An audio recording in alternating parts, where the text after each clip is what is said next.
Welcome once again to Lehto's Law. Here's Steve Lehto. Several people sent me this story, including Al. Thank you very much. Out of Arizona, involving a politician there. Arizona State Senator demands police erase speeding ticket, claims legislative immunity. And if this guy was right, and you were in Arizona, and you got elected to the state legislature, you could just drive any way you liked, and the police couldn't do a thing about it. So it turns out the courts disagree with him, but we'll see. Peter Valencia, Dennis Welch, and Jason Stillman all contributed to the story. Arizona lawmaker recently pulled over by police wants his civil speeding ticket dismissed, citing a state law that allows members of the legislature certain privileges and immunity. Police records obtained by Arizona's family reveal that Arizona State Senator Mark Fincham was pulled over on the evening of January 25th in Prescott. According to the citation, he was driving 48 miles per hour in a 30-mile-per-hour zone. He was given a civil citation. If he'd hit 50, he could have faced a criminal speeding charge, which is a low-level misdemeanor, but he didn't do that, at least not according to the ticket. Records show that a couple days after the ticket was issued, the police chief got a letter from the politician on official state Senate letterhead. Here's a quote. "I ask that the citation be voided and stricken from the record." And he cited a provision in the Arizona Constitution that protects lawmakers from arrest and civil prosecutions while the legislature is in session. And now I should point out to you that the idea that the politicians have some form of protection goes way back, and I'm talking about it goes back to the common law, to before we even existed as a country here in America, okay? In the U.S. of A. And if you think about it, on some level, it makes sense. Let's suppose there's an important vote coming up, and there are, say, 50 senators in your state. And your Senate is divided between the two parties, 25 and 25, okay? And it's going to be a close call because everyone might just vote the party line. Well, somebody who was connected well enough might say, hey, how about this? The morning of the vote, arrest 5 people from the other party. You arrest them and you hold them, and when they do the roll call to do the count, to do the vote, hey, guess what? 5 people are missing on that side.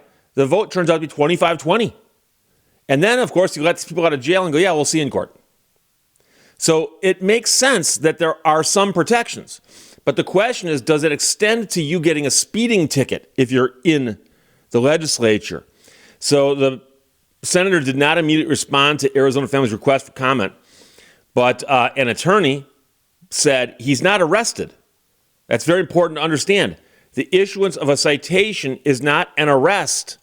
At best, the attorney here says that he could ask the courts to delay the case until lawmakers adjourn the current session. So he's saying, look, if the guy really claims this is going to interfere with his ability to do what he's supposed to do there in the legislature, yeah, the courts could say, fine, we're going to set this aside and we'll handle it when you're done.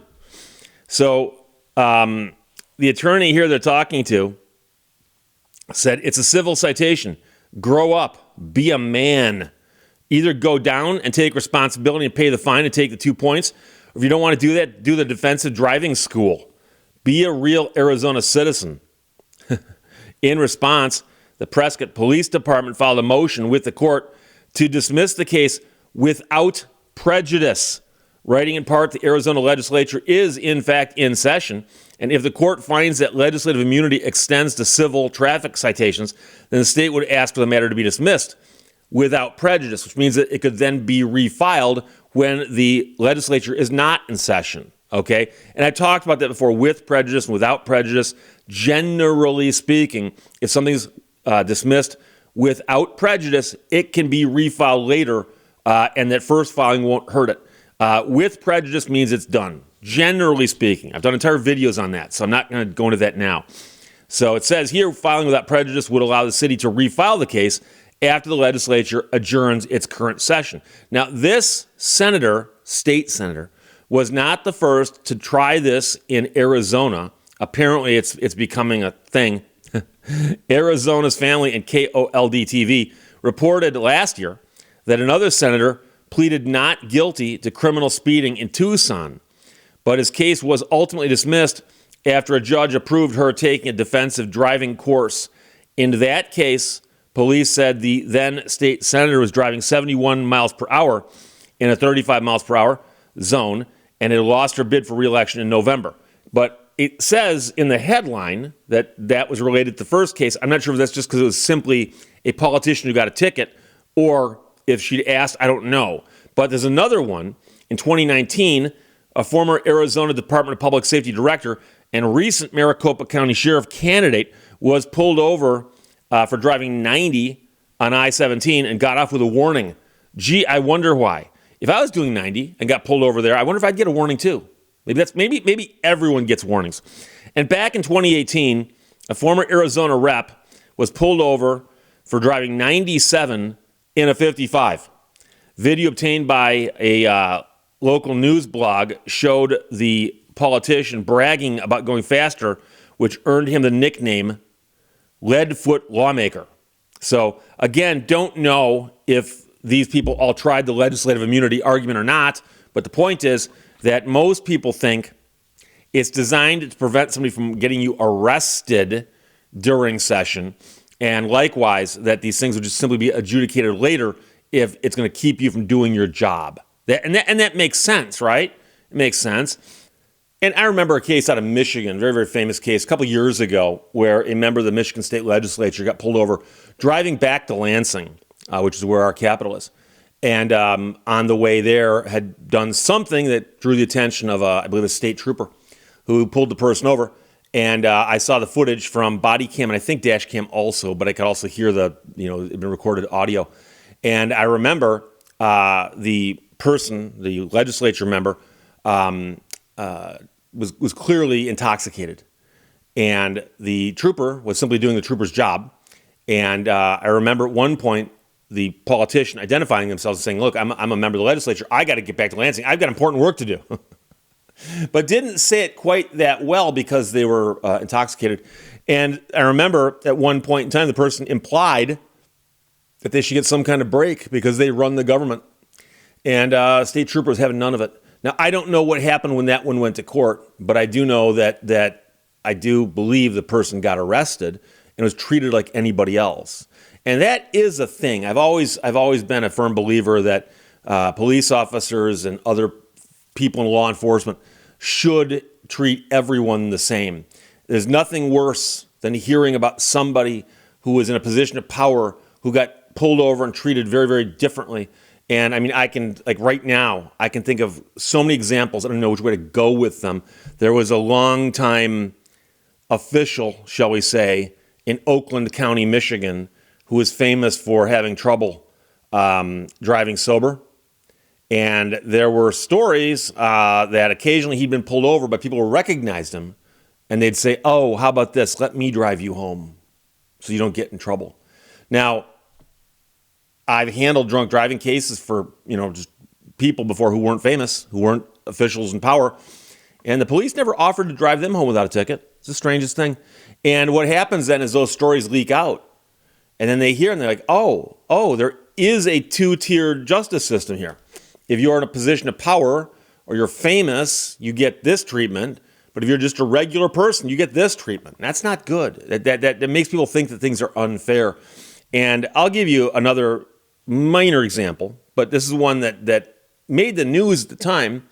But there is an actor from Michigan, and he now lives someplace else, probably California. And he came back to Michigan to visit one time and got pulled over. And it turns out that he may have been drinking and driving because that's what they charged him with. And he was going to have his case heard in a small district court not far from where he grew up. And everybody knows this stuff because he's local, right? He used to be local, now he's famous. And everyone knows that drunk driving cases in that jurisdiction, in that court, are heard on like Wednesday. And so they announced as part of their docket listing for Wednesday this case. And there's his name, and people recognize his name.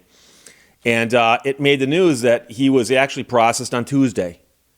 Now, I know people who work at that court who said we did that because we were getting flooded with media requests And we felt the need to grant all the media requests. But if every single person who got a media credential to come into the building and set up cameras and stuff, it would have actually jammed the courts where we couldn't operate. And so we brought him in a day early, did everything that was necessary in court, and now he's done. And I believe he pleaded to something, and I believe they worked out some kind of deal. And obviously, a lot of people are going, but wait a second. If I were to get arrested for drunk driving, and I got brought into court, and there were reporters there, and they took my picture going to the courtroom, that could be splashed all over every place. This guy? No. And so I understand their rationale, but I disagree with it because I think that was news. It was news. And so anyway, I digress. It's a far cry from this. Here, the state senator got a speeding ticket, and if true, he was speeding. But he claims legislative immunity and has asked for the police and the court to simply just dismiss the case. And as noted, lawyers have pointed out, you could dismiss it, but then just refile it. But you don't get to just drive willy-nilly because you're in the legislature. So there you go. That's from AZ Family.